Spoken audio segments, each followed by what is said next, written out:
Hola, buenas tardes a todos y bienvenidos tanto a los que venís de forma presencial como a los que estáis conectados online. Bienvenidos al Colegio Oficial de Arquitectos de Cádiz. En primer lugar, quisiera saludar a las autoridades que hoy nos acompañan. Algunas estarán también en la mesa y después procederemos a presentarlas formalmente.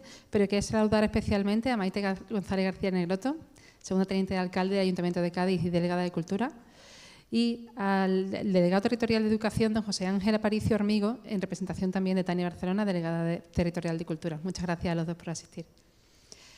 En el marco del Día Internacional de la Mujer, celebramos esta jornada que nos convoca a reflexionar sobre el papel transformador de las mujeres en la arquitectura y en el urbanismo, así como en la construcción de una sociedad más inclusiva y justa.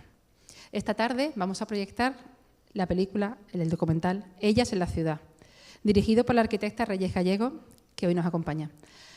Obra que nos acerca a las mujeres pioneras de las periferias sevillanas de los años 70, vecinas que ante barrios aislados y sin servicios tejieron redes de cuidados, impulsaron equipamientos y reclamaron con fuerza una ciudad más habitable. Un relato imprescindible que entrelaza urbanismo, género y acción colectiva y que nos interpela directamente como profesión, como arquitectos.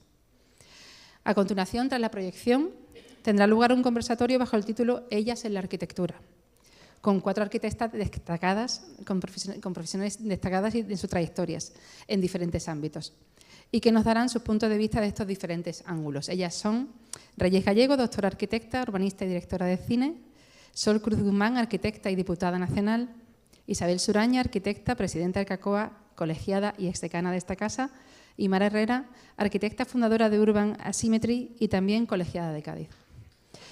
Ellas contarán sus experiencias desde la creación audiovisual, la docencia, el urbanismo, las políticas públicas, la representación institucional y el ejercicio libre de la profesión, aunque contamos con la intervención de todos vosotros para hacer de esto un verdadero conversatorio. La sesión estará moderada por nuestra compañera de la Junta de Gobierno, vocal de este colegio, Pilar Gallego, a la que tengo que dar expresamente las gracias en nombre del equipo de Gobierno, porque sabemos que lleva intentando hacer de esta mesa redonda muchísimo tiempo y por fin lo hemos conseguido. Pero hay pocas cosas que se resistan a tanto trabajo, tanta ilusión y tanto esfuerzo. Así que muchas gracias, Pilar. Muchas gracias, decana, y buenas tardes a todos.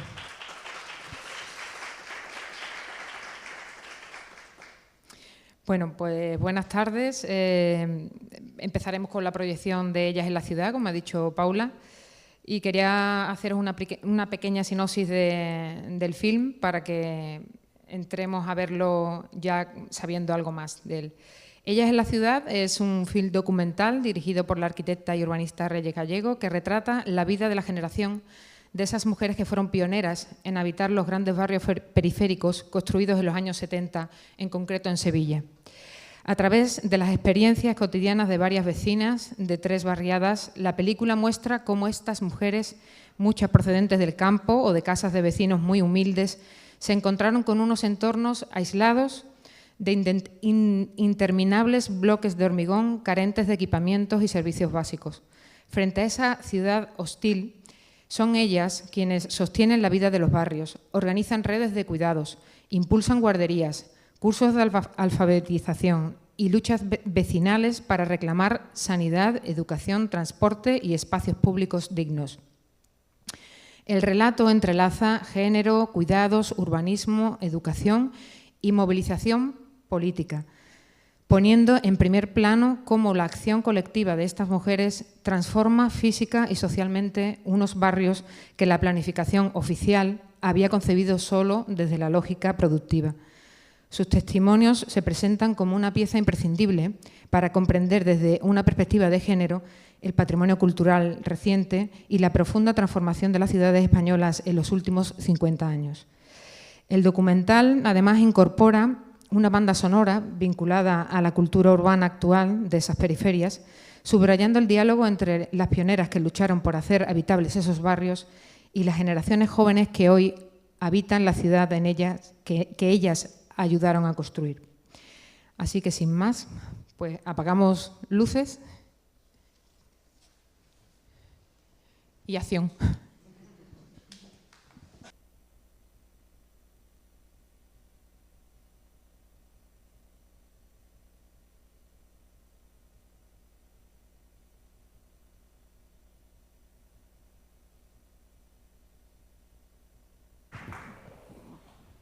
ella es la directora. Reyes, aunque ahora vamos a hablar un poquito más en el conversatorio, ¿quieres decir algo que te apetezca? Que además te has quedado a verla, que yo creo que... Sí, hacía un montón de tiempo que no la veía, la verdad. Sí, sí. Pero la verdad que la sala estaba como tan oscura y tan cerrada que me daba cosa salir y bueno, me ha gustado verla de nuevo. Nada, agradecer que estéis aquí y agradecer que os hayáis quedado, espero que la hayáis disfrutado y que ahora podamos conversar un poquito. Lo haremos, lo haremos. Además, yo creo que la conexión esa Plaza Mina, Cádiz, Plaza Mina... Es verdad. Yo creo que esto quiere decir algo, una señal, ¿eh? Una señal. Esto es una señal. Sí. Tenía que pasar por aquí la película. Sí. Muy bien, pues pasamos, ¿no? Venga. Arriba. ¿Me podéis acompañar? A ver, me siento aquí, ¿no? Sí. ¿Aquí? Sí.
Pues vamos a comenzar, ¿vale?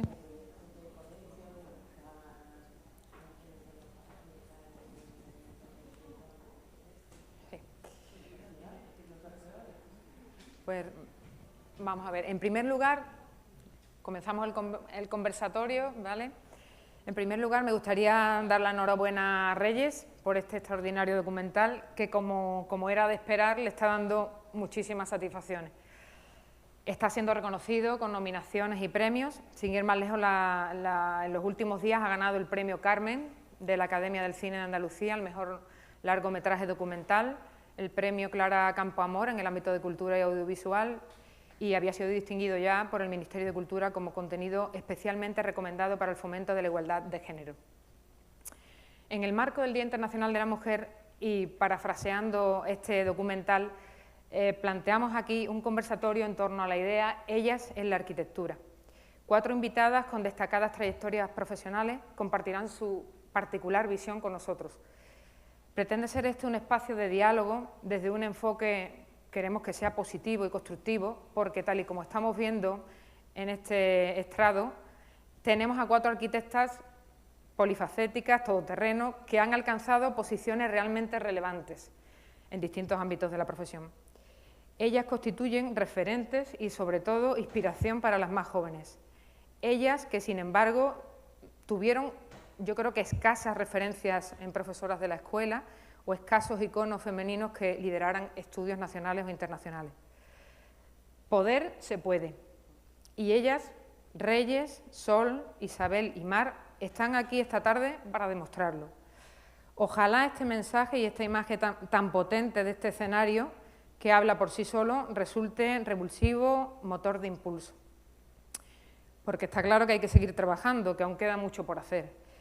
Somos más mujeres en las escuelas de arquitectura, ya lo éramos cuando estudiamos nosotras, y lo seguimos siendo, y con mejores resultados académicos. Sin embargo, en el ejercicio de la profesión libre, sobre todo, estamos lejos de alcanzar los porcentajes de nuestros compañeros.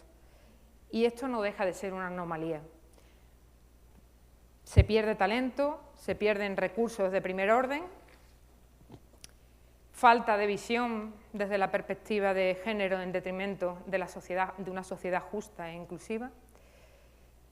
Está claro que es una profesión muy exigente, con mucha dedicación, falta de políticas de conciliación, el periodo de la maternidad, nuestro natural pragmatismo y tendencia a la seguridad, que a veces juega en nuestra contra, a buscar pues trabajos más cómodos o más estables.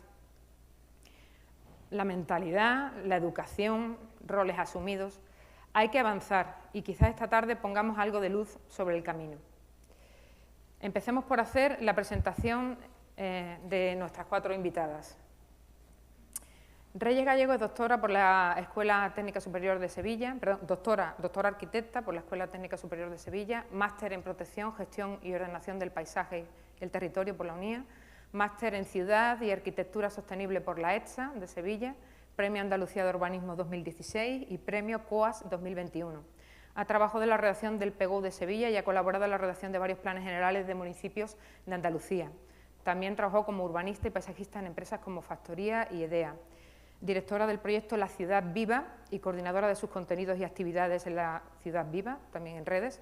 Directora del Plan Reaviva de la Gerencia de Urbanismo de Sevilla, impulsora del proyecto europeo Habitar 2.0 para la acción e intervención en barrios vulnerables de Andalucía a través de pedagogía urbana. Impulsora y socia fundadora de la plataforma de acción Espacio Elevado al Público para la reactivación del espacio público, realizando numerosos talleres sobre paisaje urbano, espacio público y participación. Actualmente profesora del Departamento de Urbanismo de la ETSA de Sevilla y, como bien sabemos, laureada ya directora de cine y productora audiovisual desde Las Afueras Films.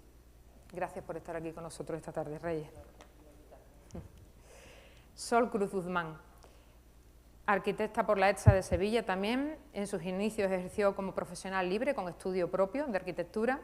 Ha sido directora académica y profesora del Máster de Arquitectura Interior de la Confederación de Empresarios de Andalucía y profesora de secundaria de la Consejería de Educación de la Junta de Andalucía. Ha trabajado para la Corporación de Empresas Municipales de Sevilla y en la Fundación Cajasol, gestionando fundamentalmente diversos programas de fondos europeos, en los que es una experta. Fue fundadora y directora de la marca de diseño de moda Silver Claver, delegada de Fomento, Infraestructura, Ordenación del Territorio, Cultura y Patrimonio Histórico de Sevilla, consejera del Consejo Social de la Universidad Pablo de Olavide, colaboradora del Grupo Vocento y articulista de opinión, actualmente diputada nacional en el Congreso de los Diputados, portavoz de Cultura, portavoz adjunta de Vivienda y, bueno, vamos, que estás en el epicentro donde se cuece ahora mismo todo. Gracias, Sol, por estar aquí esta tarde con nosotros. Isabel Suraña, arquitecta también por la ETSA, desde el año 2000 ha trabajado fundamentalmente como profesional libre, con estudio propio, Suraña Arquitecto, junto a su hermano José Suraña. Durante estos 25 años ha alternado y compatibilizado el ejercicio libre de la profesión con el trabajo en la Administración Pública, dirigiendo la Oficina Técnica INVIED del Ministerio de Defensa en la provincia de Cádiz.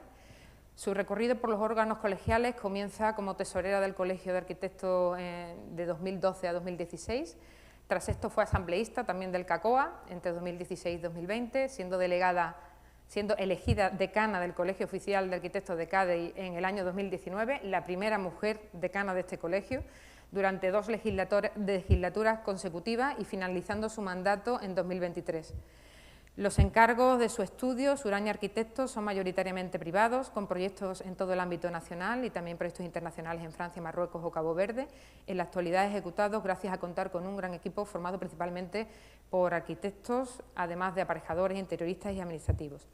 Ha conseguido premios y menciones en concursos como el Centro Mediterráneo de Alzheimer en Armilla, Granada, Complejo Cultural para la Música y el Patrimonio, los antiguos mataderos de Carmona, Plaza de los Amarillos y Servicios Públicos de Bornos y Parque Urbano de la Consolación de Utrera. Y bueno, a finales del 2025, en el mes de diciembre, tomó posesión de la presidencia del Consejo Andaluz de Colegios Oficiales de Andalucía. Pues muchas gracias, Isabel, presidenta, por estar aquí. Mar Herrera, arquitecta por la ETSA de Madrid y MBA por ESADE. Sus inicios fueron en la capital de España, de la mano de Joaquín Aramburu, en Argol Arquitectos, un estudio por entonces pionero en el uso de la tecnología BIM, la conciencia medioambiental y la arquitectura orientada a las personas. Desde allí se enfrentó al desarrollo del primer ecobarrio de Andalucía, en Jaén. Realizaron innovadores estudios en su momento sobre coches eléctricos, energía eólica y urbanismo para las personas. Posteriormente se trasladó a Francia, donde trabajó en la ingeniería Ingerop, y se hizo cargo del Departamento Internacional de Ciudad y Territorio, donde pudo liderar proyectos urbanos de gran envergadura como la Gare de Lyon en París junto a Richard Rogers o la rehabilitación de las antiguas fábricas de Renault en Lille junto a Jean Nouvel. Además, participó en planes urbanísticos estratégicos de 4 ciudades armenias, la integración urbana de las estaciones de la línea 3 del metro de Lima o el Master Plan de Ceticos.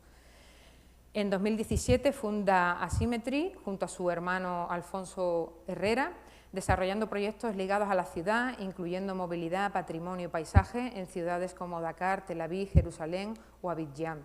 Actualmente en el estudio son 50 personas con un equipo multidisciplinar de arquitectos, urbanistas, paisajistas e ingenieros. Gracias por estar aquí, Mar. Bueno, pues vamos a tratar de hacer un diálogo lo más dinámico que podamos. Haremos 2 rondas de preguntas a cada una de nuestras invitadas, adaptadas a cada perfil profesional. Una sobre la situación actual o en el momento en el que se encuentran y mirando un poco hacia atrás, el camino recorrido, y otra más enfocada ya al futuro, para que nos deis vuestra visión de cómo pueden ir evolucionando las cosas. Reyes, comenzaremos por ti, porque por eso eres la directora del FIN y nos has dejado, la verdad, que el alma llena de todo lo que hemos visto.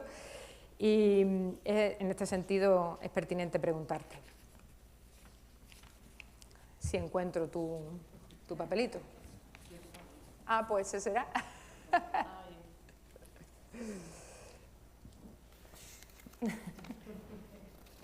Es una chuleta, siempre es necesaria.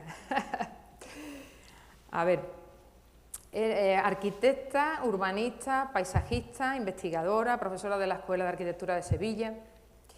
A mí lo primero que se me ocurre preguntarte, sobre todo porque acabamos de ver tu película, es ¿por qué esta película? ¿Cómo se te ocurre trasladar o reflejar a través del cine documental esta historia? ¿Qué has descubierto contándola o qué es la impronta que te queda después de todo, además de todo este proceso que la has ido contando de sitio en sitio y has ido recogiendo también su resultado? Quizá el poder transformador de las mujeres en la construcción de la ciudad, por ejemplo. A ver, es un poco larga la respuesta, porque realmente yo desde los inicios, yo creo que fundamentalmente cuando empecé a trabajar en el proceso participativo del PGO de Sevilla, tuve que conocer muchas realidades, muchos contextos y muchos barrios, y ahí me di cuenta que había una disociación entre, por un lado, el planeamiento, la figura del planeamiento, y por otra parte lo que reflejan lo que eran los sistemas de información geográficos que empezábamos a utilizar en ese momento y las realidades que te encuentras en los territorios. Y entonces desde entonces siempre he estado como muy preocupada en todo lo que tiene que ver con procesos de participación y codiseño, con escuchar a cuanto más gente es posible, pero también cambiar el formato, porque creo que realmente la arquitectura y el urbanismo es una disciplina muy importante que influye mucho en la vida de las personas y en todo el ámbito cotidiano, desde lo más pequeño hasta lo más importante, y sin embargo creo que la gente no es consciente de la capacidad de transformación y también de la capacidad a la hora de solicitar pues una necesidad que tiene, ¿no? Entonces, en este sentido sí que, bueno, pues por ejemplo en procesos como el Plan Reviva sí que ya estuve manejando como otros formatos, haciendo pequeñas piezas audiovisuales en plan bastante amateur con el móvil y haciendo talleres con la Ciudad Viva como cámara urbana en distintos barrios de Andalucía, en algunos estuve trabajando con Aramburu.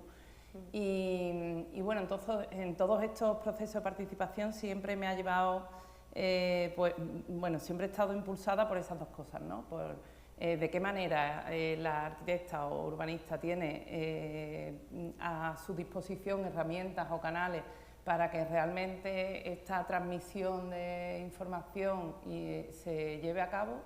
Y bueno, y por otra parte, hasta qué punto se le puede transferir a los órganos de decisión o a las personas que toman decisión, tanto en la gerencia de urbanismo como en los departamentos, como en áreas políticas o foros políticos, las necesidades reales de las personas, ¿no? Entonces, bueno, yo creo que en esta deriva, pues realizando en concreto una investigación que trataba de extrapolar el concepto de la ciudad de los 15 minutos en varios barrios de la periferia de Sevilla, los construidos en torno a los 70, que tenían una tipología muy concreta, con una densidad muy concreta, me encontré a esta generación de mujeres que fueron las primeras pobladoras de estos barrios con estos testimonios y bueno, la verdad es que al escucharlas hablar, yo ya que había pasado de la fotografía a las primeras piezas audiovisuales, era casi que de forma obligatoria, fue muy orgánica el pasar a pensar que había un documental al descubrir esta historia.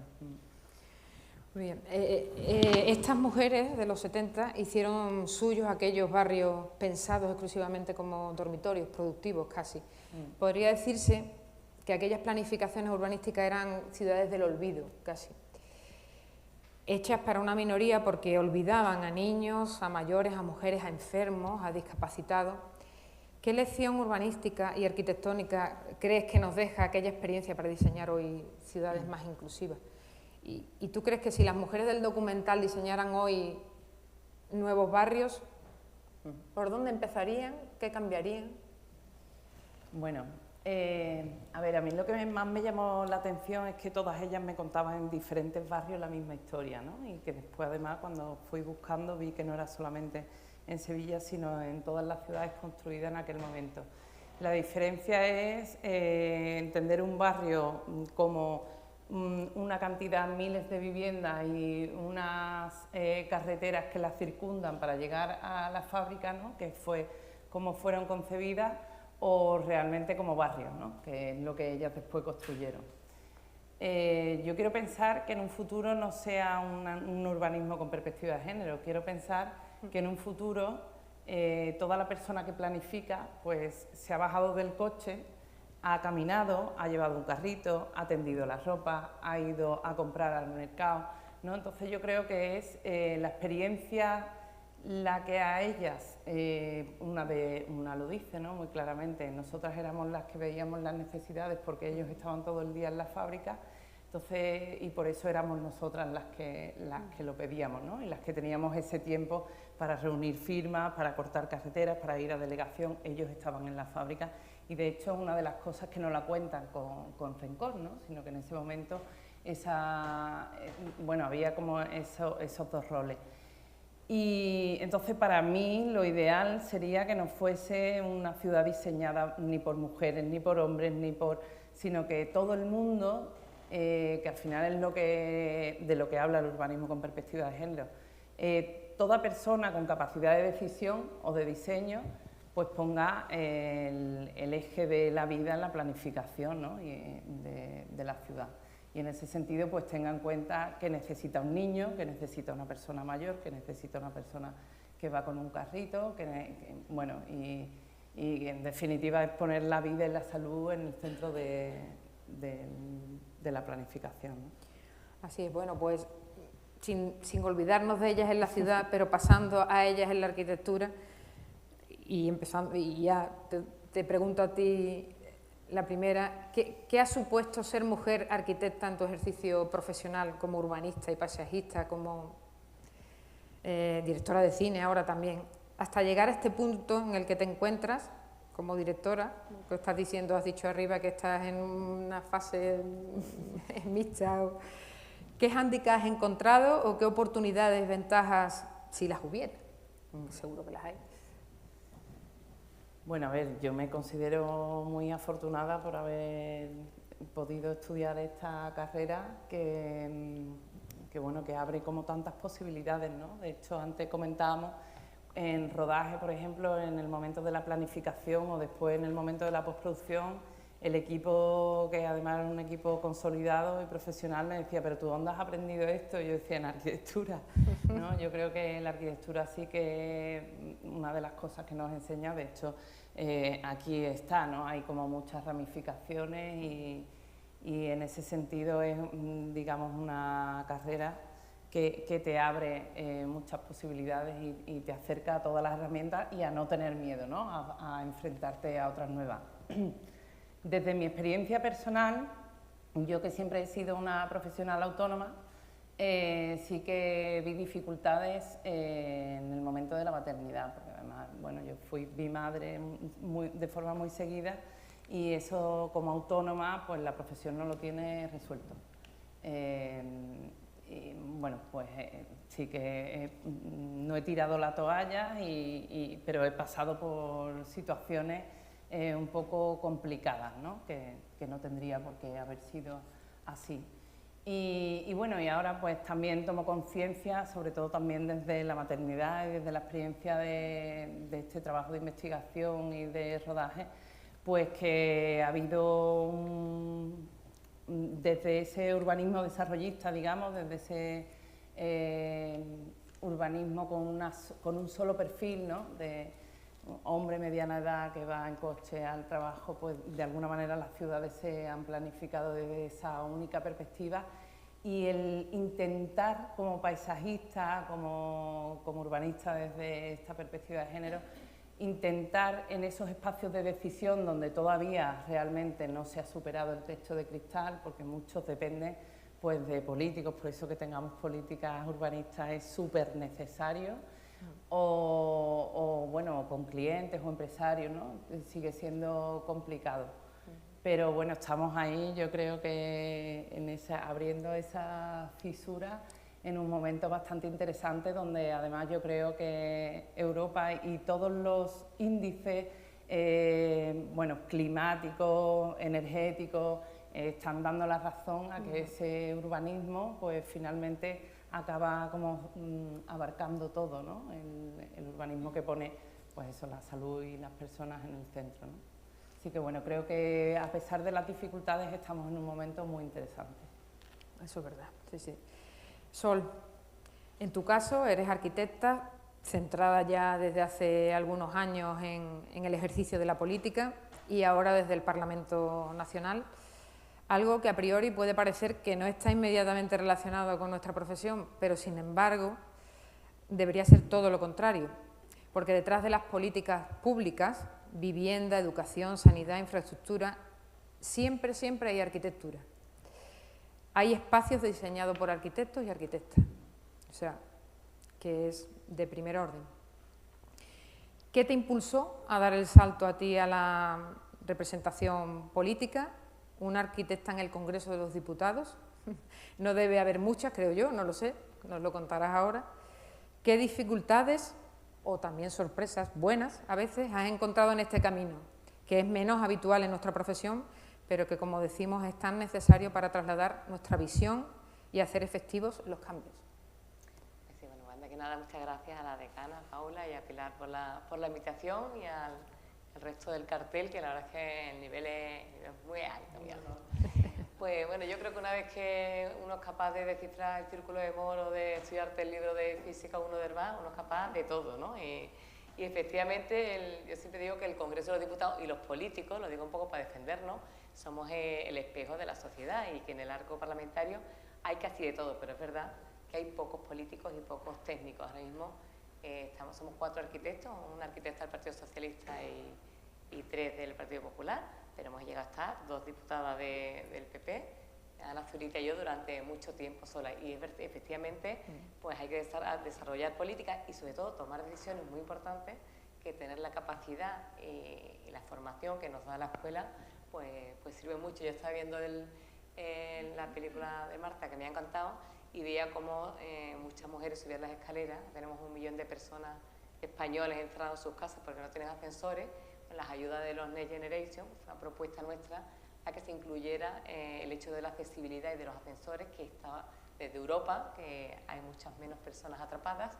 Gracias a Dios que en España pues no se había tenido en consideración, ¿no? Y conseguimos que en las ayudas Next se permitiera gastar ese dinero por ejemplo, para poner medidas de accesibilidad, ¿no? Y la ley del suelo, bueno, un montón de leyes que pasan por nuestras manos, la ley de enseñanza artística, de la que he sido ponente hace poco tiempo, y que regula, por ejemplo, toda la formación referente a la arquitectura interior, ¿no? Al final son decisiones que se toman desde el propio conocimiento y desde la propia actividad de la profesión, ¿no? Para mí uno de los grandes retos ha sido la tramitación de la ley del suelo, que al final se retiró y siga ahí todavía en el congelador, a ver si conseguimos que se registre, pero mucho más fácil. Primero, saber escuchar a la sociedad, que es una de las principales cosas que tenemos que hacer cada vez que nos ponemos enfrente a una nueva legislación o modificación legislativa, escuchar a la sociedad y a los sectores implicados y luego ser capaz de traducirlo en leyes que sean fáciles y que se consigan los objetivos que tenemos. Yo lo que sí me gustaría hacer una petición aquí a todos los que estáis aquí hoy en el Salón de Actos y a todos los que nos veis desde fuera, que promováis esas vocaciones. Esto está cercano a la vocación de cura o de monja de clausura. Ser político es duro porque estás en primera línea, es muy sacrificado, son muchas horas, es vivir fuera de casa, es apartarte de tu familia y de tus amigos durante muchas horas, pero luego es muy gratificante. Yo de los grandes logros con los que creo que puedo estar tranquila, pues por ejemplo en una enmienda que conseguimos pasar del 1,5% al 2% de la ayuda de protección al patrimonio, que se saca todos los años, y pues son un montón de millones de euros para proteger nuestro patrimonio, ¿no? Cuando tú eso en la ley, publicadito en el BOE, y que hasta que no venga otro diputado que lo cambie, que ojalá que en vez del 12 al 3 dentro de poco, pues va a quedar ahí para toda la sociedad, es muy satisfactorio y sobre todo, bueno, muy productivo, ¿no?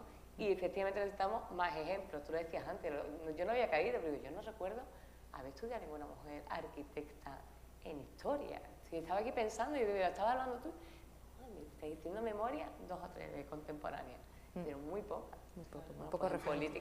política y en las carreras técnicas nos hace falta lo mismo. Necesitamos muchas mujeres arquitectas que dediquen parte de su vida a la actividad política, y desde la política local a la regional o a la nacional, ¿no? Hay muchas formas dentro mañana creo que estamos hablando en el Parlamento para escuchar la ley de patrimonio, la nueva ley de patrimonio, hay muchas formas de acercarse a la actividad política y yo os animo a todos a que vayáis, y que igual que hoy estamos en la casa de todos los arquitectos de Cádiz, pues os invito también a que vengáis a conocer la casa de todos los españoles, al congreso, que me encantará enseñaroslo. Mira, buen plan. Pues mira, de políticas públicas también a representación institucional, ¿no? Isabel Suraña, tú diriges un estudio profesional grande también, fuiste la primera mujer decana de este colegio de arquitectos, que eso ya eso es importante también, y además desde finales del 2025 eres la presidenta del Consejo de Colegios de Arquitectos de toda Andalucía. Una función de representación institucional a la que cuesta llegar. No en vano, actualmente solo 3 de cada 10 mujeres ostentan cargos de dirección en España. Pensamos que no, pero esa es la realidad. ¿Qué te motivó a ti a presentarte primero a órganos, a la Junta de Gobierno del Colegio de Arquitectos y luego a la presidencia del Consejo de Colegios de Andalucía? ¿Qué crees que hemos aportado también las arquitectas, o sobre todo las que fuisteis pioneras en la Junta de Gobierno? ¿Qué contrariedades o también sinsabores has podido experimentar y qué oportunidades has descubierto? Que seguro que las ha habido. Pues bueno, esto yo creo que, por lo menos en mi caso, no es algo que te planteas desde que estás trabajando. Yo empiezo como autónoma y siempre intento trabajar lo mejor que podamos, porque al fin y al cabo somos profesionales y nos damos a la sociedad, a nuestros proyectos y a nuestro trabajo. Cuando surge el primer tema de compañeros arquitectos que conocía, que se presentaban a la Junta de Gobierno y vieron en mí una posibilidad de que yo pudiera apoyar desde joven a la Junta como tesorera, pues yo siempre, a mí, reto que me ponen delante, vamos, a todo le digo que sí. Total, que me metí en este mundo sin conocer mucho ni ser tampoco una intención mía a priori cuando me meto. Lo que pasa es que después, cuando entras en estos temas y empiezas a ver lo que se puede hacer, la proyección que da, cómo te relacionas con todos los compañeros, pues te pica un gusanillo que hace que te motives y que te guste esa parte, aunque nunca deje mi parte de profesional. Pero ahí fue donde empecé a verle el sentido de ciertas cosas que cuando estás ajeno, ni siquiera a lo mejor lo sabes valorar. Cuando estás al margen y ves estas instituciones desde lejos, no sabes realmente para qué sirven, para qué las mantienes. Tienes que estar dentro para saber todo lo que se puede hacer desde dentro. Y claro, se puede hacer, pero remangándote, no puede solo ser un papel de representación, sino hay que trabajar para que eso te motive y vayas consiguiendo logros. Entonces de ahí me fui un tiempo, volví porque otra vez me incentivaron para presentarme a decana, gané esas elecciones volví a irme y otra vez volvieron a interesarme por el tema de la presidencia, que la verdad es que nunca pensé que iba a salir. Fue por no decir que no y por intentarlo. Pero bueno, aquí estoy ya desde hace 3 meses y empezando porque este nuevo algunas reto. te empujaron un poquito. Cádiz hizo mucho por, Cádiz hizo mucho. por empujarme, sí, la Junta de Cádiz hizo bastante. Sí. Así que nada, os salió bien. Salió bien. ¿Y has encontrado, como te decía, cuáles han sido las dificultades así que has encontrado más en esa gestión de interna colegial? ¿O cuando estabas aquí? Digo, nuestro sector, nuestros compañeros son todos unas personas abiertas de mente por nuestra propia formación, por nuestra carrera. Entonces yo en este mundo nunca he encontrado ninguna discriminación real entre compañeros. O sea, a lo mejor en la calle profesional sí, pero entre compañeros nunca. Aquí es trabajar codo a codo, las personas te valoran por lo que haces o por lo que consigues, y entre compañeros siempre ha sido una maravilla trabajar. Y yo creo que ni siquiera ahora que ya me veo a nivel nacional con decanos de toda España, pues todo es codo a codo y nunca notas ningún rasgo de diferencia entre mujeres y hombres. Otra cosa es la calle y la sociedad en sí, realmente cómo te lo preparan. Antes decía Reyes lo de los hijos, yo me acuerdo que en la época que yo tuve, soy madre de familia numerosa, tengo 3, pues yo intentaba tirar para adelante como hacían estas señoras, porque veía que era una lucha y que había que seguir luchando, no lo asumía y bueno, y realmente lo piensas y dices, pero ¿por qué tenía que ser tan duro? ¿Por qué tengo que luchar yo tanto para defenderme? Pero lo hacías y seguías y la lucha es lo que nos identifica, el tirar para adelante y el que ha conseguido que las nuevas generaciones que estamos ahora, o sea, la incorporación masiva al trabajo fue prácticamente mi generación, año para arriba, año para abajo, porque a esta generación de señoras no se les permitió avanzar, pero ya eran conscientes de dónde estaban y de lo que les pasaba. O sea, ahí se ve lo conscientes que eran del problema. Nosotros ya fuimos la generación que avanzó y que entró masivamente al mundo laboral, al mundo de la universidad y después laboral, que muchas de nuestra generación de mujeres pagaron un precio alto porque o no se casaban, o tenían hijos muy tarde, o tenían un solo hijo, para demostrar que la mujer podía llegar. Y ahora, claro, tú lo ves y tú dices, es que a mi generación le costó sacrificar la vida familiar. Sí, total. Ahora ya lo que importa es mantener lo que vamos consiguiendo, o sea, vamos alcanzando y vamos intentando mantenerlo. No es tan difícil como el llegar a... Ahora, yo creo que ahora vamos ya evolucionando más rápido y ya cada vez creo que vamos entendiendo que somos personas, que la capacidad es la misma, que no hay distinción tanto entre hombres y mujeres. O sea, pero esto ha costado ir llegando a este punto y todavía pues, un poquito más tendremos que avanzar para igualar la forma de pensar. Enlazando con lo que dices un poco y también, bueno, la trayectoria de Mar, que es muy interesante porque aunque es verdad que ella representa un poco el ejercicio como profesional libre aquí en esta mesa, pero tienes una trayectoria muy diversa porque has estado en Madrid, en París, trabajando en España, internacionalmente. Tú fundaste Asymmetry tras una experiencia internacional trabajando en proyectos además emblemáticos, ¿no?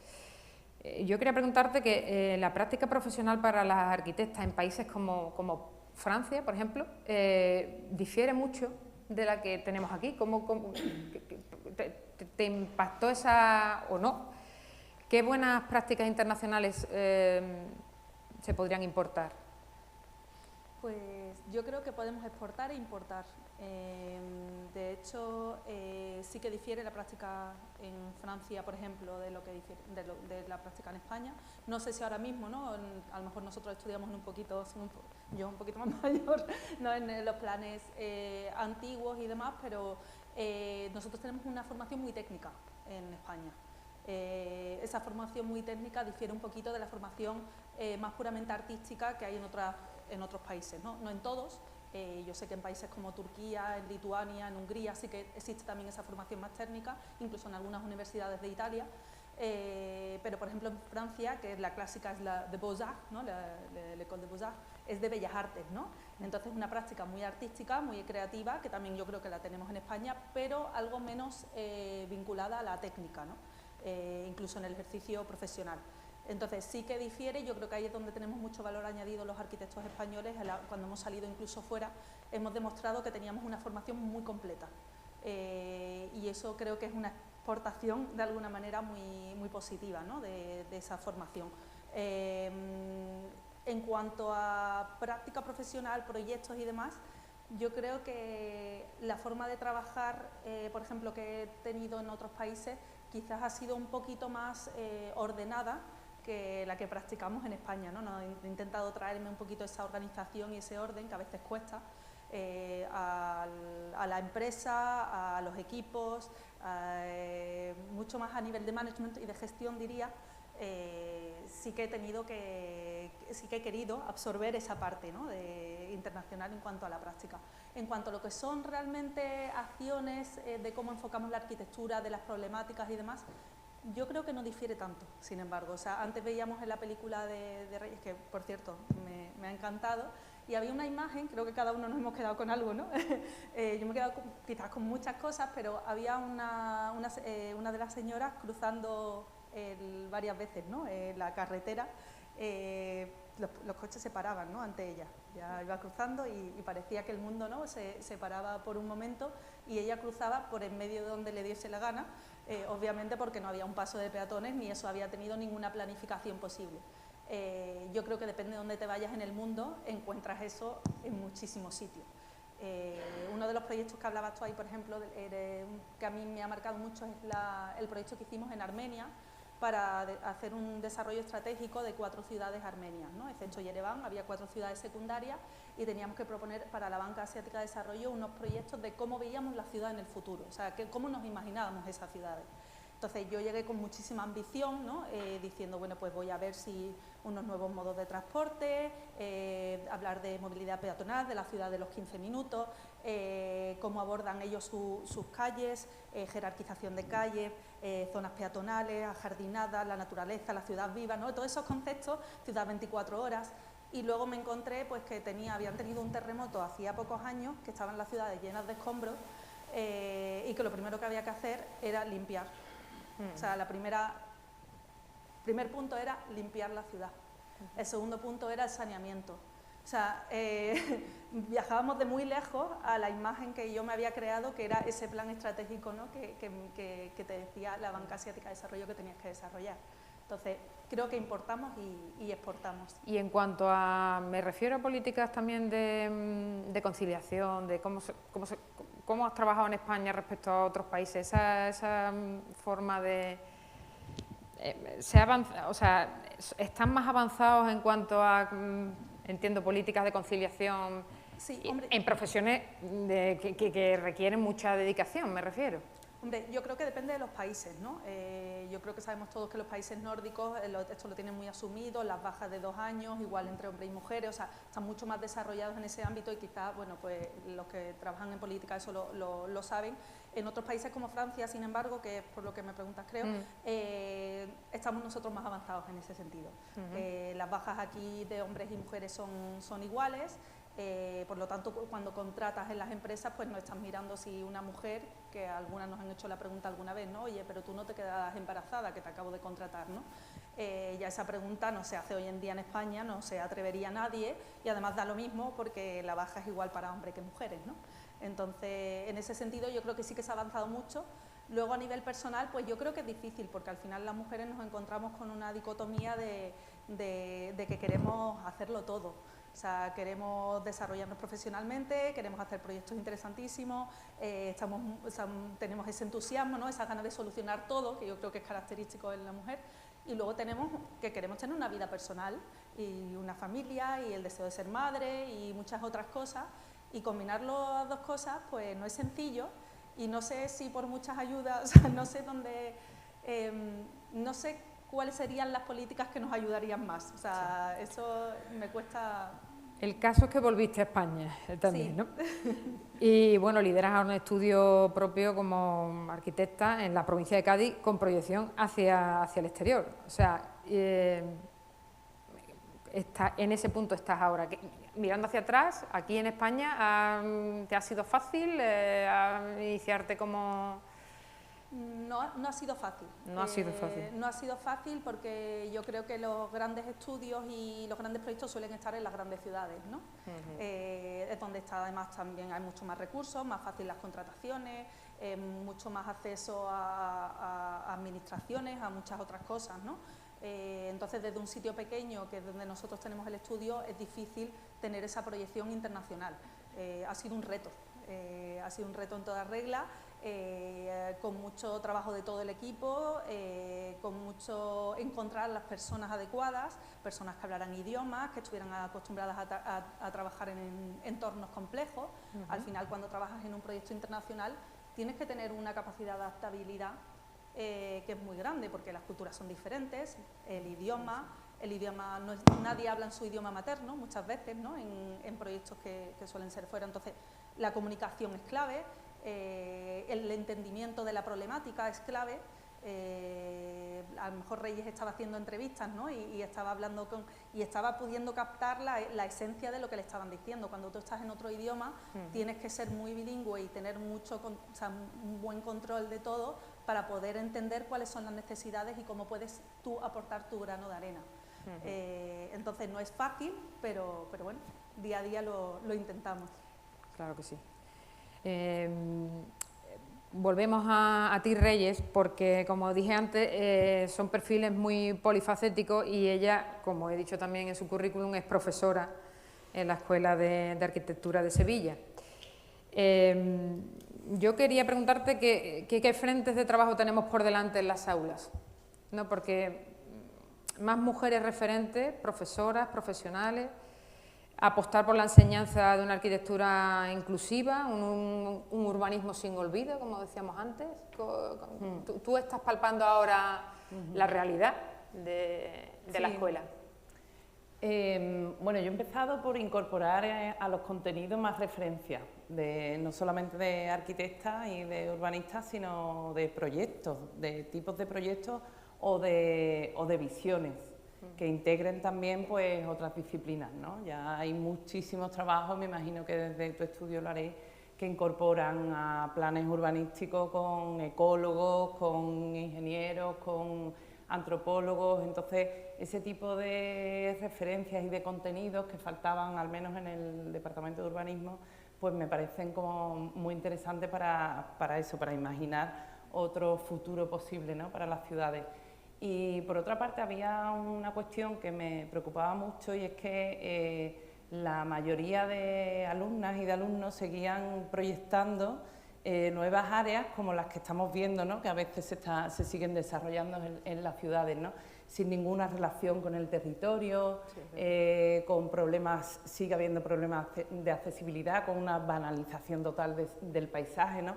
Todo como de sistemas seriados que son iguales aquí o en cualquier otro sitio, y aparte con esa sección, ¿no? Que sigue respondiendo a ese urbanismo desarrollista de el edificio, el acerado, el aparcamiento, el viario y de vuelta, ¿no? Entonces, ante esa preocupación que yo tenía, porque me encontré que se seguía haciendo, digamos, lo mismo que hace, como hemos visto, más de 50 años, pues tratar de incorporar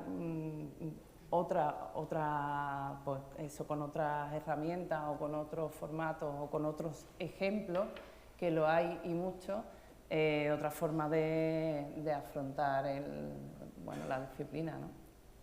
Muy bien. Sol, tú has dicho ya algunas cosas anteriormente, pero ¿qué crees que puede aportar a nivel del debate legislativo nacional las mujeres, pero concretamente las mujeres arquitectos, que ya has avanzado algunas cosas? ¿Y qué cambios normativos o de gobernanza crees necesario para que se incorpore la mirada en la construcción también de la sociedad? No, pues yo creo que ahora mismo estamos en el tema que es la vivienda, ¿no? El la primera preocupación de todos los españoles, según todas las encuestas, es la vivienda o la falta de vivienda, 600, 700, incluso algunos estudios hablan ya de 900.000 viviendas en España, y no solamente en España, sino a nivel europeo, ¿no? Es el problema de Europa. La falta de vivienda, tenemos por primera vez un comisario de vivienda, se empiezan a hablar ya de planes de vivienda europeo, y yo creo que ahí el papel de los arquitectos y de la mujer arquitecta en particular pues va a ser muy importante, y no tanto de los arquitectos sino de cualquier entidad, empresas constructoras, constructoras, promotoras, asociaciones. Otro día hablábamos con el CEO de IKEA, él decía que también él pensaba que podía haber un grupo de expertos, y en IKEA son especiales en esas viviendas de menor tamaño, ¿no? Yo creo que ahí la mujer, como estas protagonistas de la película que conocían bien su barrio, pues quizá la mujer, pues porque ha estado más años cuidando del hogar o formando el hogar, podemos tener una sensibilidad que hablamos antes de esa escala más doméstica, ¿no? De cómo hacer la mejor casa en el menor espacio posible para que sea una casa versátil, ¿no? Y cómo esas casas además van a tener que ir cambiando. Tenemos que ser innovadores, yo creo, también en unas casas que puedan ser moldeables, ¿no? De alguna forma, no solamente para cuando la familia crece, sino a lo mejor también cuando la familia envejece, ¿no? Una vivienda que también sea accesible, que nos permita utilizar la silla de ruedas, un carrito de bebé, dividirla, sumarla. Yo creo que ahora mismo deberíamos estar en un pensamiento casi filosófico, igual que tuvo Le Corbusier con la unidad de habitación cuando hicieron falta, o cuando se construyeron las viviendas alemanas con la revolución industrial, ¿no? Y creo que a lo mejor eso está faltando en el problema actual. Estamos hablando, por supuesto, de la burocracia, del tiempo que perdemos con las licencias, que voy a contar ya vosotros, las comisiones de cultura, los años que tardan. O sea, esos son conceptos que sabemos y que pensamos que podemos dar solución desde las políticas, ¿no? Agilizando plazos, con declaraciones responsables, en fin, nosotros hemos lanzado un plan de vivienda hace ya varios meses, pero hay otra parte que yo creo que todos los que estamos aquí y otras muchísimas entidades deberíamos estar pensando, ¿no? Cómo queremos que sean en las ciudades a nivel urbanístico, pero también cómo queremos o cómo vamos a necesitar que sean esas nuevas viviendas, ¿no? El co-living, el co-housing, o sea, y está todo en el debate un poco en el limbo, pero sin aterrizar. Y yo creo que ahí entre todos deberíamos hacer un poco una lección de poner papel, lápiz y ver cómo entre todos damos solución, ¿no? Porque es el problema, yo creo que no es de la legislatura, sino de las próximas décadas. Al final sabemos lo que el tiempo que tarda en construir una vivienda, pues multiplicamos hasta 600.000, va a ser un problema que nos va a llevar 10, 15, 20 años, ¿no? Y que además no va a parar, porque los procesos migratorios estamos viendo que cada vez tenemos un enorme volumen de nuevos ciudadanos españoles que vienen a España y no hay vivienda. Yo creo que la oferta de vivienda, la descompensación entre la oferta y la demanda, pues va a ser el gran reto, y que ahí las mujeres arquitectas, topógrafas, antropólogas, cineastas, pues vamos a tener que tener un enorme peso, y decanas. Isabel, hemos hablado antes de los puestos de responsabilidad, cuesta llegar a los cargos de dirección. ¿Tú crees que desde los colegios qué se podría hacer para favorecer ese desarrollo, ese talento femenino? ¿Qué puertas se podrían abrir desde la representación institucional? ¿Y qué espacios concretos deben ocupar las arquitectas, por ejemplo, en el urbanismo, en los concursos públicos, en la administración, en los gobiernos, para que esa perspectiva se integre y pues no queden en meras declaraciones, sino que realmente haya transformación? A la gente joven ahora tenemos un problema grave de motivación. Bueno, quizá a lo mejor Reyes, que está de profesora, lo notará, pero nosotros lo notamos con las generaciones cuando llegan o salen recién horneados de la carrera o están en ello. Hay un problema de motivación, de proyección profesional, pero no hablo solo de mujer, sino en general. Entonces, ¿qué ha pasado? Que la mujer, aunque mayoritariamente está estudiando en las carreras, después los grandes estudios se pierde un poco el recorrido, no se le ve tampoco en grandes premios, si van despuntando algunas. Bueno, en general, yo creo que esto es un problema de equipo, pero donde hay que motivarlos mucho para que no desaparezcan del mundo de los concursos, de los cargos que pueden ir asociados a un trabajo un poco más disciplinado, un poco más exigente, porque sin eso nuestra profesión se termina disipando. No tenemos la perspectiva que teníamos antes de ser arquitectos, de lo que nos motivaba, de que trabajábamos sin pensar en el dinero. Ahora, en general, la motivación es lo que creo que está fallando, y si ya las mujeres cojeaban un poco en este sentido porque no llegaban a proyectar con menos motivación, pues por muchos que estudien me temo que todavía no estamos preparados para lanzar la mujer al mundo laboral.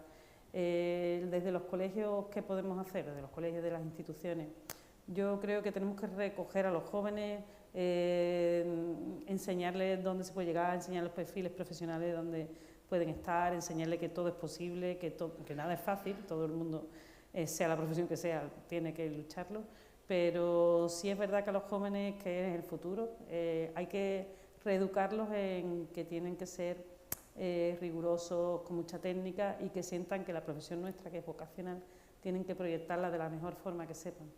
Y a las mujeres hay que incentivarlas para que no paren por el camino, sino que lleguen hasta el final con todas las consecuencias. Sí, a colación de lo que decía Mar, hemos estado hablando también antes que, bueno, que la alta exigencia y la dedicación de nuestro ejercicio profesional, como profesional libre, se convierte en una rémora para muchas mujeres en un determinado también periodo de nuestras vidas, ¿no? Donde tenemos otras, iba a decir obligaciones, dedicaciones absorbentes, como es la maternidad. ¿Qué soluciones ves a esta cuestión en adelante? Además de las políticas de conciliación, que yo diría que no existen o no como deberían existir, ¿crees que faltan referentes que hagan creer de verdad a las nuevas generaciones que el sueño es posible? Mujeres referentes de verdad, pues sigue habiendo pocos. Sí, yo creo que, bueno, mira, creo que lo hemos visto todos, ¿no? El primer premio Pritzker, creo, es de Zaha, que es 2004, ¿no? Aproximadamente. Relativamente tarde, ¿no? Claro.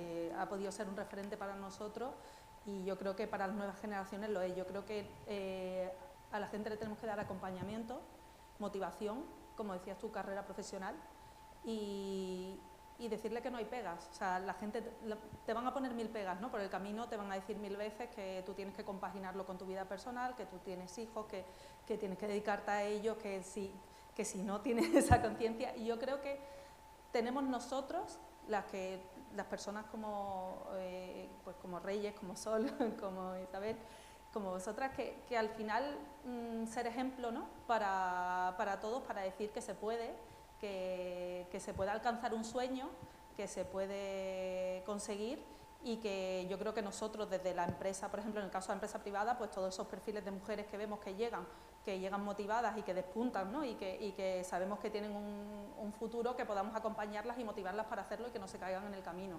Y como comentábamos antes, o sea, al final el hecho de que haya más mujeres estudiando la carrera, pero que haya un 20 o un 28% de mujeres en puestos directivos, es súper significativo. O sea, somos muchas más mujeres estudiando la carrera, pero al final no hay visibilidad, no hay concienciación, no les estamos dando el sitio. Y yo creo que eso es una labor de la sociedad, de todos, y una motivación que tenemos que hacer entre todos. Muy bien, pues antes de pasar al turno del público, por si quiere hacer algunas preguntas, yo quería que cerrarais cada una casi con un lema o una idea, fuerza, sobre todo hacia futuro. Lo que hemos hablado arriba cuando hemos estado grabando algunos vídeos para redes. ¿Cómo veis la situación en 15 años o qué leitmotiv de aquí hasta entonces plantearíais? Sí. Digamos todas. Nos gustaría que dentro de unos años no hubiera distinción entre hombres y mujeres, se hablara solo de arquitectura, y que cosiéramos esa brecha para ya hacer tabla rasa y hablar de profesionales y de cómo trabajamos. Creo que ya entonces habríamos superado la desigualdad o la... Lo bueno sería no tener que hablar, aunque yo me alegro de estar hoy aquí con vosotras. O sea que, pero sí que es verdad que... Claro. Sería que ese 20 y tanto % fuese el 50%, que en los departamentos, en las escuelas también hubiese... en los órganos de gobierno hubiese pues un número paritario, y entonces no tuviésemos que hablar de eso y estuviésemos hablando de la profesión. Sí. Y luego es que como el trabajo de los arquitectos, que es un trabajo colaborativo, ¿no? ¿no? Como se trabaja en los estudios, codo con codo con el equipo y con otras disciplinas, bueno, porque al final esto yo creo que la solución también viene codo con los arquitectos y las arquitectas, ¿no? O sea que equipo. Obviamente tenemos que ambos poner un poco de nuestra parte si queremos llegar a esa, que siga habiendo y que siga existiendo, y yo creo que no podemos obviar esa diferencia. O sea, existe esa brecha y hay que trabajar para reducirla. ¿Qué decían? Que queremos, como dijimos antes, que esta pregunta no la volvamos a hacer. Hablaremos de otras desigualdades porque las habrá siempre y las tendremos que luchar, pero esperemos que no sea esta, ¿no? Y que podamos... Bueno, en ese sentido, y trayendo también un poco a la protagonista, por lo que decía Sol, ellas siempre decían, yo sola no he hecho nada. Curioso, eso sí. Yo sola no hubiese hecho nada, yo sola no hubiese conseguido nada, ¿no? Entonces siempre hablan de lo colectivo, ¿no? Y del buscar como aliadas, ¿no? Entonces en ese sentido, bueno, muchas gracias también por haber montado esta mesa heterogénea, pero yo creo que así es como se construye, ¿no? Efectivamente. Bueno, si hay alguien del público que quiera hacer alguna pregunta.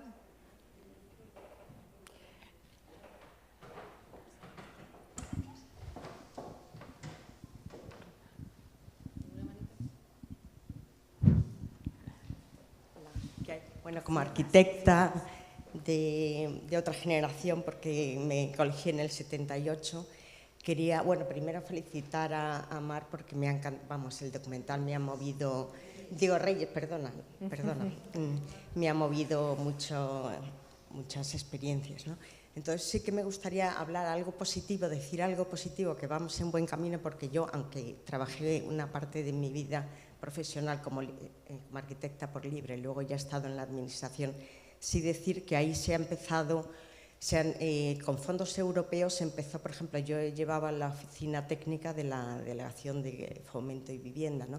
Un programa que fue maravilloso de la Ciudad Amable, en el que con poco presupuesto y con fondos europeos, que sabéis que desde el protocolo de Kioto todos los fondos, o sea, todos los fondos van a programas que se elimine el coche, que se potencia el peatón, pues igualdad de género, etcétera, ¿no? Entonces se creó un programa maravilloso de la Ciudad Amable en el que con poco presupuesto todos los ayuntamientos se presentaban, porque era como un concurso, ¿no? Que había unos baremos de participación ciudadana, o sea, tenían que cumplir todos, ¿no? De que fueran transversales, y entonces ver cómo se iban los proyectos que ganaban de casi todos los ayuntamientos que se presentaban, cómo con poco presupuesto se peatonalizaba una plaza, por ejemplo, y cambiaba totalmente la ciudad, ¿no? Como con pocos elementos se podía peatonalizar las calles y entonces el peatón empezaba a funcionar, ¿no? Como por ejemplo en Barcelona, lo de la manzana, la supermanzana, etc. Entonces quiero decir que viendo esas urbanizaciones de los años 70, la verdad que yo creo que ahora mismo hay unas políticas que va a ser imposible continuar o sea, todo lo contrario, se trata de reutilizar otra vez la ciudad compacta dentro del urbanismo, ¿no? Reutilizar los edificios, también, y Pilar lo sabe, llevamos programas de rehabilitación, bueno, ya estoy jubilada, ¿no? Pero de incluir ascensores en los edificios, la rehabilitación, o sea, buscar primero remodelar el patrimonio existente, no crear nuevas edificaciones, ¿no? Y entonces yo creo que quiero dar una visión positiva, ¿no? Optimista, de que creo que esa forma de construir se ha terminado, aunque decías que no, bueno, puede ser que no se haya acabado del todo, ¿no? Pero que hay un intento de crear elementos más humanos, ¿no? Así que nada, que me alegro de haber escuchado a nuevas generaciones y que todo vaya para adelante, solamente eso. Rosa es de nuestras pioneras, nuestras primeras colegiadas y pioneras en muchas cosas en Cádiz. Y es muy interesante lo que se hace Rosa de la Ciudad Amable, yo lo sé, por ejemplo, en La Línea, es uno de los sitios donde se ha implantado la Ciudad Amable en la conexión de la Plaza de Toros con el centro de la ciudad y con una pequeña intervención es verdad que ha sido germen un poquito de transformación de otras muchas zonas que quieren hacer en el futuro y es cierto que esos planes están ayudando mucho y los fondos EDUSI y todo es una realidad. Buenas tardes, yo no tengo nada que ver con la arquitectura, yo he sido enfermera, creo que lo seré siempre. Y bueno, primero felicitarlas a todas por las carreras tan brillantes Y la palabra que ha dicho Sol, cohousing. Si puedes, por favor, ampliar un poquito el futuro, ¿cómo ves tú en cuanto al cohousing? Al cohousing. No, precisamente, porque yo creo que no hay nada. No hay ninguna legislación. En el Ayuntamiento de Madrid se está haciendo algún proyecto piloto de cohousing, pero lo cierto es que no hay ninguna normativa. Se han hecho unas proposiciones no de ley que hemos debatido en la Comisión de Vivienda, que son pues, cantos de sirena o poner foco en un tema, pero no hay ninguna legislación nacional ahora mismo que pueda regular esa vivienda donde tengan pues, los espacios sociales o de cocina o de lavandería comunes, ¿no? Y de hecho es una pena porque vamos más hacia otro tipo de uso de vivienda temporal por 2 o 3 años, hay una mayor movilidad de trabajo hay pocos desarrollos. No hay ninguno, hay residencias de estudiantes y se acabó, ¿no? Para darle forma. Bueno, algunos proyectos que intentan hacer algunos subterfugios turísticos, lúdicos turísticos, y luego es verdad que están viviendo la gente durante 2 o 3 años en ese espacio turístico que no lo es, ¿no? Precisamente lo que digo es que deberíamos quizás de pisar el acelerador entre todos y poner la fase para hacer una regulación novedosa e innovadora para lo que necesitamos hoy y lo que vamos a necesitar en esta próxima década, ¿no? Por poner un ejemplo, creo que hasta hace nada en las VPO había que poner bidet, así que ya no se habla del bidet. Eso me ha llegado a mí en la delegación de fomento, todavía no se había cambiado nada. Sí, vamos como un poco retrasados, ¿no? Y en cuanto a metros cuadrados, sin entrar en los requisitos de código técnico, que también habríamos que dar una vuelta si esos volúmenes de área, esos cambios son compatibles con los diferentes climas que tenemos en España, pues hacia eso digo que quizás las políticas reales de uso real, ¿no? Que vosotros, colegios de arquitectos, promotores y arquitectos, tuvierais una relación más directa con los que hacemos las leyes, que es muy fácil. Nuestro correo está disponible para todos y abierto para todos. O sea que es más fácil de lo que pensamos, ¿no? Venga, muchas gracias. Tomaremos notas, ¿no? En ese sentido, y enganchando también con lo que decía ella, estos programas como La Ciudad Amable, que además proviene de La Ciudad Viva, y yo estaba al inicio de la gestión, que son muy complejos, que además hay que poner de acuerdo cada municipio con las ayudas europeas, con las consejerías. Fue el poner aquello en marcha y ha habido muy buenos resultados, pero fue una cosa muy compleja, pero viene de una iniciativa concreta y, sin embargo, la legislación sigue permitiendo que haya desarrollos como, por ejemplo, Palmas Altas, que vuelven a repetir este modelo.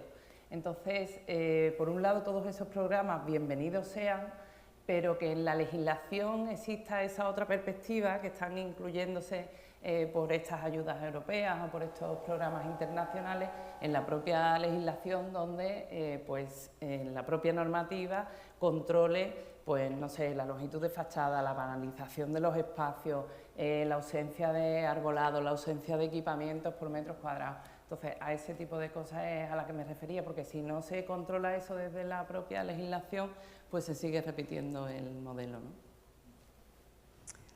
Muy bien. Bueno, yo, aparte de agradecer la proyección, no tengo voz, perdón, pero bueno, y el conversatorio, necesito hacer esta intervención porque si no, no voy a poder dormir. Es que creo que yo me he quedado con el mensaje de todo lo que tenemos que hacer como mujeres para poder llegar, ¿no?, a ciertos espacios donde estáis vosotras, cómo ser modelo, cómo vender, o sea, convencer a las nuevas generaciones de que se puede alcanzar estos sueños.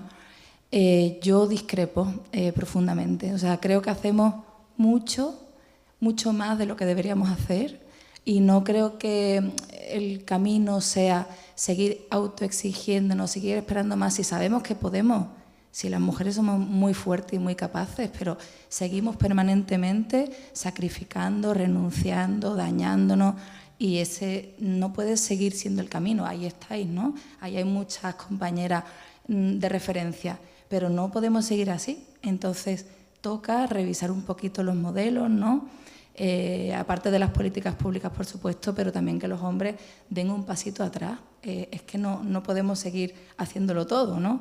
Maternando, criando, conciliando. Entonces, ahora voy a dormir más tranquila. Gracias. Sí, llevas toda la razón, vamos. Yo creo que si alguna quiere...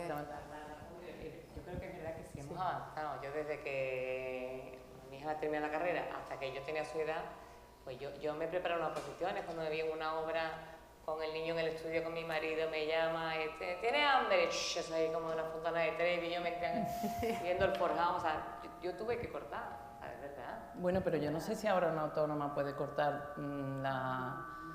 Yo corto el tiempo, pero es verdad que tampoco... Yo no pude cortar, pero no sé si ahora se podría, siendo autónoma.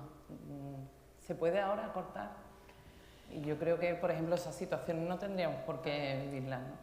O sea, pero yo creo que por ahora, como estamos escalando, pues es como esta señora, que lo ven como una lucha. Es decir, hasta que no alcancemos ya el estado social que nos permita ser valoradas ya como mujeres, o que no seamos mujeres sino que seamos profesionales, todavía nos queda un poco de lucha para llegar, pero vamos, que se han escalado muchos puestos para ir llegando y todavía queda, pero claro, la intensidad de la lucha es la que hace que vayamos avanzando.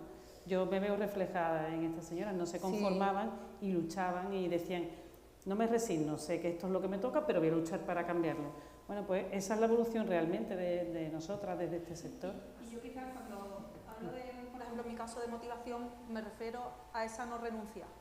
O sea, precisamente a eso. O sea, cuando tú tienes una persona, por ejemplo, por poner un ejemplo práctico, que tú ves que empieza a trabajar, a colaborar contigo, ¿no? Con nosotros en la empresa, y que es buena, que puede evolucionar, que sabes que puede llegar alto, que tiene buenas ideas, que es constante, y de repente renuncia porque tiene otra situación. A eso me refiero a la motivación, al coger la referencia y decir: no tienes por qué renunciar por mucho que te lo digan. Tienes que hacer lo que tú quieras hacer. O sea, y si este es tu sueño y esto es lo que quieres hacer, sigue adelante, y no porque te digan que tú tienes que compaginar o que tú tienes que estar renunciando, o sea, no haciendo esto o lo otro, que digas: bueno, pues yo tiro la toalla y que pase otro por delante, ¿no? Y no haga esto. Entonces, cuando me refiero a la motivación, yo creo que es precisamente eso que hablas tú, al no tener que renunciar si uno no quiere. Por supuesto. Que es lo que no se tiene, y por eso hay mucha gente talentosa, muchas mujeres talentosas que renuncian a mitad de camino. Y que es un error. Pero porque no están las facilidades todavía, y tampoco hay... Claro. No, pero vamos, lo último también sería que nosotras cargáramos con otro sentimiento de culpa más. Quiero decir, estamos para intentar, porque eso ya es que además no es el objetivo. ¿Puedo seguir interviniendo? Sí, tenemos un par de minutos, porque además Reyes se tiene que conectar online a las 8 con Logroño. No, solamente puntualizar que es que la igualdad de género no es solamente de nosotras, es de toda la sociedad. Incluso esto que estamos generando está dañando a nuestros hijos. Entonces, no es siempre el 50% con suerte de la población, que es un problema de todos. Por eso hablo del rol del hombre. Sí. Suelto el micro. Claro. No, y además te lo agradezco que lo compartas. Si no, no ibas a dormir esta noche. De verdad. Yeah. Hi, my name is Fabio. I will speak in English because my Spanish is not very good to ask. I guess that you will understand. Thanks for this interview. I have one simple question. As an architect, for sure you work also with engineer. I'm an engineer too. I would like to know if you find difference between your difficulty success story according also to the women that work in engineering field.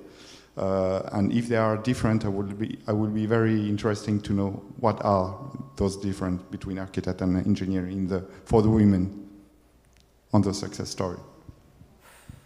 Yo no lo sé porque no soy ingeniera. Si fuese ingeniera, bueno, no, si tenéis. ¿Tenéis respuesta? Sí, tú, claro. So I'm not sure. I will try. I'm not an engineer, so I don't know, but I do work with engineers. And I think engineers face exactly the same problem. Although I think architects and engineers, their studies are a bit different.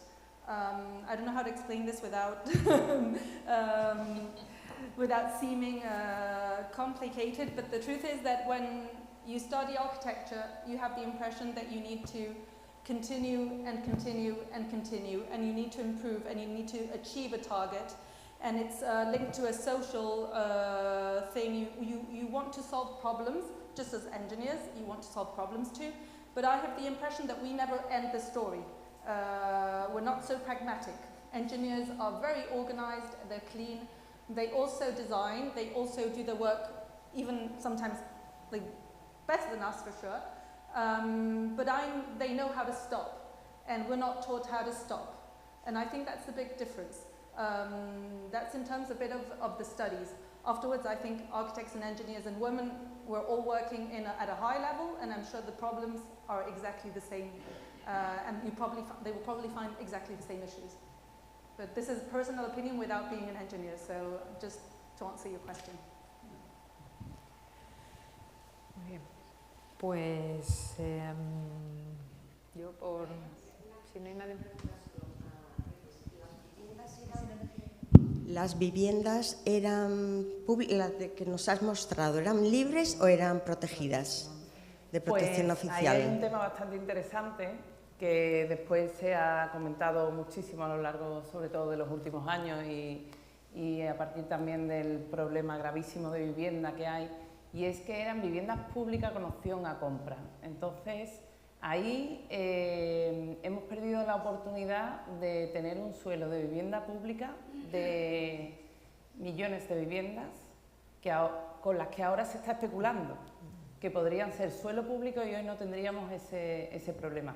Entonces, en Viena, por ejemplo, o en buena parte de Holanda, muchas de las viviendas públicas no pasaron nunca a ser privadas y por eso no tienen el gravísimo problema de vivienda pública que tenemos en España. Entonces, bueno, aparte que llevan muchos años con una política de vivienda, pero aparte es que recientemente estuve con, supongo que conocéis a Javier Burón, me enseñó una serie de tablas en las que, bueno, decía en cuánto tiempo la administración pública recuperaba el dinero invertido en una vivienda pública. Claro que al cabo de X años, 3 décadas, no lo sé,